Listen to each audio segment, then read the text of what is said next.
You somehow seem to lack consideration when dealing with those superior to you. I was taken aback by my mother-in-law's sudden words. Lately, she has been making comments that seem to test me. Considering our relationship, I would think I hold a special place in your heart, even more than your own mother.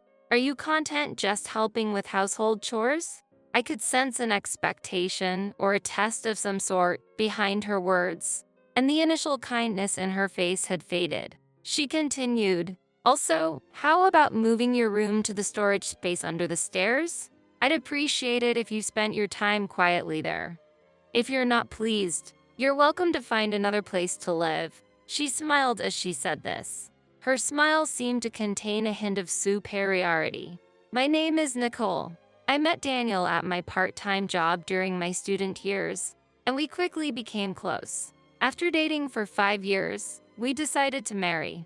Daniel and I worked at the same manufacturing company, and our days were busy. However, this business strengthened our bond. Every evening, we returned home on the last train, and no matter how tired Daniel was, he waited for me at the station. Whenever he saw me, he always greeted me with a bright smile. Daniel genuinely cares for me and makes me forget my daily fatigue. I feel happiness in our daily life. Both of my parents have passed away. They left behind a considerable inheritance. We have been living without using that inheritance as we plan to save it for our future needs." One day, on our way home, Daniel asked, "Nicole, my parents want to visit tomorrow. Is that all right?" I felt a twinge of nervousness but replied with a smile, "Of course, they're always welcome." My parents-in-laws, who lived nearby, occasionally visited our house. We had a close relationship and mutual trust. They treated me like their own daughter, and I cherished them as my real family. One day, when they visited, my mother-in-law Camilla suggested, "Nicole, Daniel, this house is getting old, and if you don't mind, why don't we live together? I think the day when we'll have grandchildren is coming soon, and I think I can help with household chores." My father-in-law Edgar also agreed. Edgar, who was always cheerful and friendly, had recently shown signs of health problems. Daniel and I had become increasingly concerned about this change, and we would often exchange worried words about it. Living together could also deepen our family bond. Moreover, I thought that our home would become livelier and there would be more things to look forward to in life. That proposal sounds wonderful to me.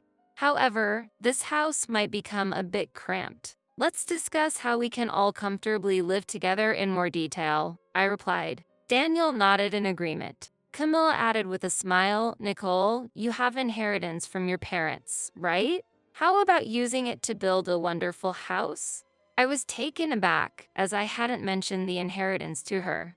I had always thought it wasn't something to share in detail with others. So, when my mother-in-law brought up the topic of inheritance, I was a bit taken aback. Moreover, I felt a slight discomfort when she mentioned how she intended to use the inheritance. However, even though I had hesitated to spend a large amount of money until now, I began to think that perhaps it was finally the right time to do so. Considering the enthusiastic faces of Daniel and my parents-in-laws, I thought my parents would have supported this idea. "In that case, how about building the best house together?" I proposed enthusiastically. We decided to build a new two-family home.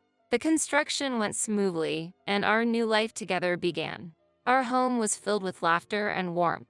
I felt happiness in this kind of life. When I came home tired from work at night, Camilla would have warm food ready and wait for me. My father-in-law would join in, and we'd enjoy drinking together late into the night more often. Every day felt special, and I truly thought I made the right choice living together in this house. But life is unpredictable. My father-in-law's health began to decline gradually. While it wasn't life-threatening, he decided on his own to move into a nursing home because he didn't want to be a burden to us. Although it wasn't that far away in terms of distance, when we could no longer hear his cheerful voice at home, we inevitably felt a sense of loneliness. Camilla and I made it a point to visit him frequently. In the midst of this, Daniel had to go overseas for work. He said, "It's only for a little while. It might be refreshing for you to spend some time alone with mom. I'm sure she's relying on you too. I'll be back soon. Behind those words, I could feel his thoughtfulness. Indeed, the days spent alone with Camilla were refreshing and had their own kind of fun. However, such days didn't last long. One day, Camilla suddenly came up with a massive shopping list. I was surprised and asked, "Wait, are you going to buy all of this? What are you planning?" Camilla responded with a smile, "I've decided to have a little party with some neighborhood friends today. Can you help?" I readily agreed and joined in with the preparations. After shopping for the requested items and returning home, Camilla asked me further, "Can you please help with the cooking?" It seemed like a lot of work, but I thought that if we worked together, we would have a good time, so I agreed to help. Eventually, we finished preparing for the guests, and they started to arrive one after another. Then Camilla said, "Thank you. We'll take it from here," and started the party. Feeling out of place, I reluctantly decided to spend some time outside. When I returned home after a while, the party hadn't been cleaned up yet, and Camilla was leisurely enjoying the TV. Seeing this, I became a little irritated and asked, "Can you help with the cleanup?" To my surprise, Camilla, who had always been kind, responded sternly, "I'm not your real mother. Clean up without complaining. It's audacious of you to ask, considering your position as a daughter-in-law." I couldn't hide my shock. I had been living what felt like a dream, and I was astounded by Camilla's sudden change in attitude. Her warm smile, which I had grown accustomed to, vanished in an instant, replaced by the coldness of her words. "I've been kind to you only because Daniel likes you. He values you more than me, which I didn't particularly appreciate. I knew about the inheritance matter, and I've always pretended to be the ideal mother-in-law. I had planned to continue this facade for decades, but fortunately, the circumstances changed sooner than expected, so I feel relieved." Hearing Camilla's words, I was stunned, barely managing to remain standing. "You must be joking, right?" To my query, she smiled and replied, "Why would I be joking? Even after you married Daniel, I never considered you as a real family member. Thank you for providing this wonderful house. But from now on, you will respect my opinions. If you can't, then please leave. This house belongs to us. Your room will be used as a guest room, and you can sleep in the storage space under the stairs. Space-wise, it shouldn't be a problem for you to turn over comfortably." That night, cleaning up after the party with tears streaming down my face was the hardest thing I had ever done.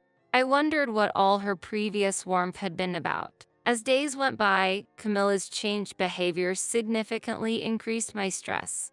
Despite that, I took on more and more household responsibilities to meet her expectations. No matter how busy I was, Camilla never helped. Returning home late from work, I'd find the remnants of her tea parties with her friends. Cleaning up after these gatherings became my established duty. While tidying up, time would fly, and considering the breakfast preparations for the next morning, I had to cut down on sleep. Yet, I persisted with household chores. Receiving complaints on the rare days I couldn't prepare breakfast became a routine. One day, I accidentally overheard Camilla bad-mouthing me to her friends. Hearing her mock me while laughing, I felt profound sadness and anger. Gradually, the emotional toll became unbearable, so I requested temporary leave from my job. Though I still faced verbal abuse and endless chores at home, the daytime gave me brief respite. Then, one day, after finishing my chores early and huddling in the storage space under the stairs, I heard Camilla return with someone. It was Mike, a local resident and a familiar face to me as he is one of Daniel's friends. Ever since my father-in-law had moved into a nursing home, the time Camilla and Mike spent together increased, hinting at something more than just friendship. At first, I thought they were just friends, but the special atmosphere between them and their silent exchanges hinted at something else. I had tried not to ponder what might be happening between them. From the gap in the storage under the stairs, I cautiously observed the situation. At that moment, I witnessed Camilla and Mike kissing intimately. I had suspected something was going on from their demeanor, But being confronted with this reality, I was deeply shocked. It seemed that Camilla was having an affair with him in our house. Hoping for the scene to end as soon as possible, I closed my eyes and covered my ears, waiting. Unable to bear the situation, I decided to visit Edgar at the nursing home in the following days. He had always been understanding and was a source of comfort for my heart. Before leaving the house, Camilla said, "Are you going out somewhere?" "That's perfect timing. I have friends coming over tonight, so spend your time outside." Sensing the underlying tone of her relationship with Mike, I rushed to see Edgar. Upon meeting him, he seemed to sense my pain and comforted me. I poured out my heart about Camilla and Mike's affair. He listened carefully to my story and, after I finished speaking, began to speak slowly. His words resonated deeply in my heart. "It seems you've been through a lot, but it's probably only Camilla who is blaming you unfairly. You're not alone, Nicole. I'm glad you've come to me in this tough time. Daniel must be worried about you, too. I'll handle this matter properly, so don't worry." With that, Edgar gently stood up, offering his hand, and said, "Let's go home together. Are you okay? Please don't push yourself too hard. Thank you for worrying about me.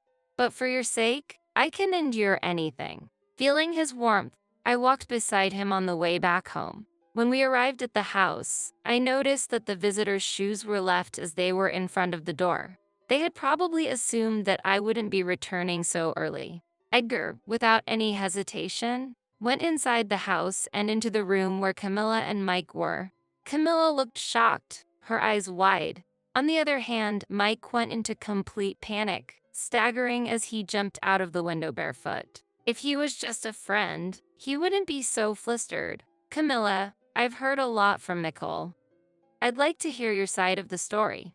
Upon Edgar's gentle inquiry, Camilla seemed unsure of how to respond. I apologized for the affair, but Mike approached me first. "So it's not entirely my fault," she finally said. Hearing her response, Edgar said, "The issue is how you treated Nicole," sighing deeply. Before Camilla could say another word, Edgar placed divorce papers on the table. "Let's resolve this properly. I want you to leave today." Camilla was in a state of panic, but it was just a one-time thing. "And yet you're handing me this. It's not fair to blame me alone. Why are we getting a divorce when you believe that girl's story?" Edgar, choosing his words carefully, replied, "I consider Nicole as my own daughter. As a parent, I can sense her emotions and thoughts very clearly. But it seems you can't see that." Camilla looked down and fell silent. "Leave this place by today. If I find you here tomorrow, I won't hesitate to call the police. Understood?" Upon hearing those words, Camilla collapsed to her knees. Afterward, on Edgar's advice, I spent the night at a nearby hotel.